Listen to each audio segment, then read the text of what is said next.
Welcome to Penrose Learning, where we make understanding easy. In this video, I will explain how to make gummy bear candy. To begin, you will need a few simple ingredients for your delicious treats. Start by measuring out 1/4 cup of cold water and 2 tablespoons of unflavored gelatin. Next, prepare 1/3 cup of granulated sugar and 1/4 cup of corn syrup. Finally, select your desired flavor extract, approximately 1/2 teaspoon, and a few drops of food coloring for vibrant colors. Now, let's combine our ingredients to create the gummy base. First, sprinkle the unflavored gelatin over the cold water in a small saucepan. This process is called blooming.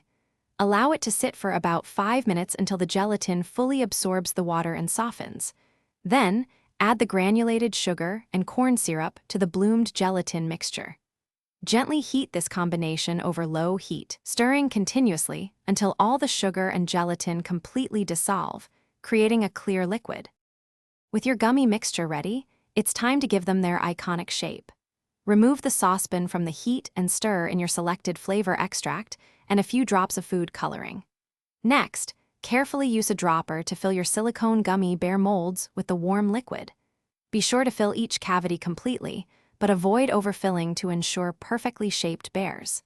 Place the filled molds into the refrigerator for about 15 to 20 minutes, allowing the gummies to firm up and set. Congratulations, your homemade gummy bears are almost ready to enjoy. Once they are completely firm, gently pop each gummy bear out of its silicone mold. They should release quite easily. For an extra touch of sweetness and to prevent sticking, you might consider tossing them in a light coating of granulated sugar. Store your finished gummy bears in an airtight container at room temperature, where they will remain fresh for several days. Now, savor your delightful, chewy, and colorful creations. Thanks for watching. If this was helpful, leave a like and consider subscribing. See you next time.